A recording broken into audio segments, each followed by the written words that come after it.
வணக்கம், என் பேர் பாலாஜி. உங்களுக்கு தெரியும் யூடியூப் சேனல்லாம் பார்க்குறீங்க. ஸோ இன்றைக்கி வந்து தமிழ்நாட்டில் எலெக்ஷன் நடக்குது. அதாவது April 19, 2024 இன்றைக்கி வந்து ஃப்ரைடே. ஸோ எலெக்ஷன் நடக்குது, எல்லோரும் போயிட்டு போட்டிருப்பீங்கன்னு நினைக்கிறேன். ஸோ இது மெயினாக ஏன்னா எலெக்ஷன் நானும் ஓட்டு போடணும்னு ஆசையாக நான் காலையிலேருந்து போனேன். காலையில் 9:30 மணிக்கு நானும் என் ஒய்ஃபும் போனால் இது பாருங்கள், எலெக்ஷன் கார்டும் இருக்குது, நம்பரும் இருக்குது. பட் ஆனால் போனால் எந்த டெலீட் ஆகிடுச்சுன்றாங்க. ஸோ வந்து ஃபுல்லாக எல்லா பூத்துலேயும் எல்லா இதில் போய் தேடினா டெலீட் ஆகிடுச்சு, நம்பர் இல்லை, எந்தோ இல்லை, என் ஒய்ஃப்தோ இல்லைன்னு சொல்கிறாங்க. ஸோ இது வந்து ஏன், யார் பண்ணது, எப்படி பண்ணுறாங்கன்றது எனக்கு தெரியல. ஸோ இது வந்து எப்படி இப்போ வந்து நம்ம கவர்மெண்ட் வந்து கஷ்டப்பட்டு ஜனநாயக கடமை ஆற்றுங்கன்ட்டு கவர்மெண்ட் லீவ்லாம் கொடுத்து நீங்கள் இப்படி பண்ணும்போது, பட் அதே சமயத்தில் யாரோ ஒருத்தர் பண்ணுற தப்பால் எவ்வளோ பேருக்கு பாதிப்பு, இது ஒரு கவர்மெண்ட்டையே பாதிக்க போகுது. ஸோ நம்ம விருப்பப்பட்ட கவர்மெண்ட்டை நம்மளால் செலக்ட் பண்ண முடியல. அது யாரோ ஒருத்தர் தடுக்கிறாங்க. அது யார் தடுக்கிறா, எதுக்காக தடுக்கிறா? இது வந்து ஜனநாயக நாட்டில் இது கரெக்டாக இது நடந்தது. ஸோ இது வந்து ரெண்டுன்னு நீங்கள் சொல்லலாம். இப்போ 2 பேருக்கு தான் அது கிடையாது. ஆனால் நாங்கள் போய் பார்த்தா நிறைய பேருக்கு ஓட்டு இல்லை, டெலீட் ஆகிட்டு ரிமூவ் ஆகிட்டுருக்கு. யாரை கேட்டு ரிமூவ் பண்ணுறாங்க, எப்படி ரிமூவ் பண்ணுறாங்க? நாங்கள் வந்து இதே வீட்டில் வந்து 13 வருஷமாக நாங்கள் இருக்கோம். 2 எலெக்ஷன் நான் போட்டிருக்கேன். இதுக்கு முன்னாடி 2 எலெக்ஷனில் இதே வீட்டிலேருந்து நான் 2 எலெக்ஷனுக்கு நான் ஓட்டு போட்டிருக்கேன். அப்படி இருக்கிற சமயத்தில் நான் இதே வீட்டில் இருக்கேன், அந்த உயிரோடு இருக்கேன், எல்லாம் இருக்கேன். பட் ஆனால் எனக்கு ஓட்டு இல்லைன்றாங்க. ஸோ எனக்கு பிடிச்ச ஒரு பிரதமரை செலக்ட் பண்ண எனக்கு வாய்ப்பு கொடுக்கல. ஸோ இது டெமோக்ரஸி கண்ட்ரின்னு நம்ம சொல்கிறோம்.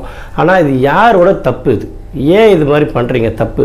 ஸோ இது வந்து இப்போ சப்போஸ் வந்து நீங்கள் எலெக்ஷனுக்காக கார்டுக்காக வந்து வெரிஃபிகேஷன் வந்தோம், அந்த மாதிரி ஏதாவது நடந்தால் கூட பரவாயில்ல. அந்த மாதிரி நடந்த மாதிரி இதுவே தெரியல. அந்த மாதிரி சப்போஸ் நடந்திருந்தால் கூட ஒரு SMS நாங்கள் வந்து உங்கள் வீட்டுக்கு வந்தோம், நீங்கள் இல்லை, அந்த மாதிரி ஏதாவது சொல்லியிருக்கலாம். அந்த மாதிரி எதுவும் நடக்கலை. ஆனால் டெய்லி வந்து இப்போ கார்பரேஷன் வந்து உங்களுக்கு உடம்பு சரியில்லை, ஒரு அண்ணா வராரு, காலைல டெய்லி தட்டுறாரு. நம்ம கார்பேஜ் கிளீன் பண்ணுற அண்ணாவும் அவரும் வந்து பார்க்குறாரு டெய்லி. ஸோ இந்த மாதிரி கவர்மெண்ட் எம்ப்ளாயிஸை நாங்கள் பார்த்துன்னு தான் இருக்கிறோம். ஸோ அந்த மாதிரி பட்சத்தில் 13 வருஷமாக இருக்கிற எனக்கு இது election ID, passport, Aadhaar card, PAN card எல்லாமே நான் வச்சுருக்கேன் ப்ரூஃபாக. பட் ஆனால் எல்லாமே வச்சுருந்து என்னால் ஓட்டு போட முடியல. எனக்கு பிடிச்ச பிரதமரை என்னால் செலக்ட் பண்ண முடியல.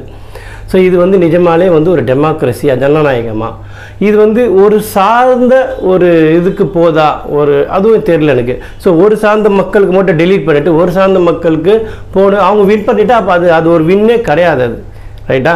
ஸோ எனக்கு பிடிச்ச பிரதமரை என்னால் செலக்ட் பண்ண முடியல. அதுதான் என்னோடய ஸ்டேட்மெண்ட். ஸோ இது ஏன் நடக்குது இந்த இந்த நாட்டில்? இது வந்து ரொம்ப ரொம்ப ரொம்ப கஷ்டமாக இருக்குது. 200 கோடி மக்கள். ஸோ இது 2 பேர் தானா? இது எத்தனை பேருக்கு இந்த மாதிரி டெலீட் ஆகிருக்கு? ஸோ அப்போ அந்த பர்சன்டேஜ் பார்க்கணும். ஸோ நம்ம வந்து கவர்மெண்ட் வந்து எலெக்ஷன் கமிஷன் வந்து நம்ம இதர பர்சன்டேஜ் போலாச்சுன்னு அது தப்பு. இது தப்பு, நிஜமாக சொல்கிறேன். இந்த மாதிரி நீங்கள் இத்தனை பேருக்கு எத்தனை பர்சன்டேஜ் டெலீட் பண்ணோம் அது போடுங்க பார்க்கலாம். எத்தனை பர்சன்டேஜ் டெலீட் பண்ணிங்கன்ட்டு பார்க்கலாம்.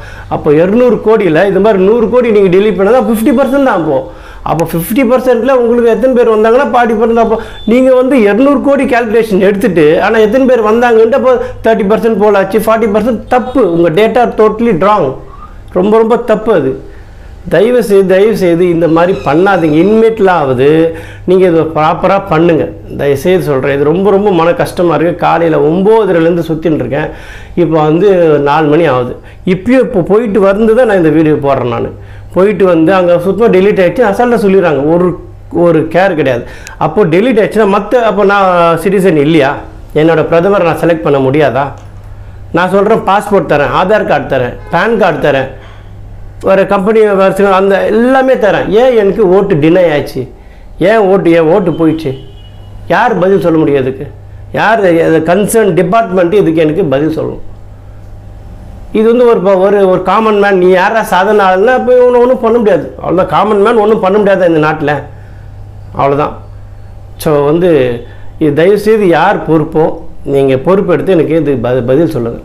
எனக்கு கால்டு இந்தியன் டெமோக்ராட்டிக் கண்ட்ரின்னு சொல்கிறீங்க, ஃப்ரீடம் கண்ட்ரின்னு சொல்கிறீங்க. எனக்கு பிடிச்ச பிரதமரை என்னால் செலக்ட் பண்ண முடியல. யார் என்னோட உரிமையை பறித்தது? இதுதான் என்னோடய கேள்வி. யார் என்னோடய உரிமையை பறித்தது?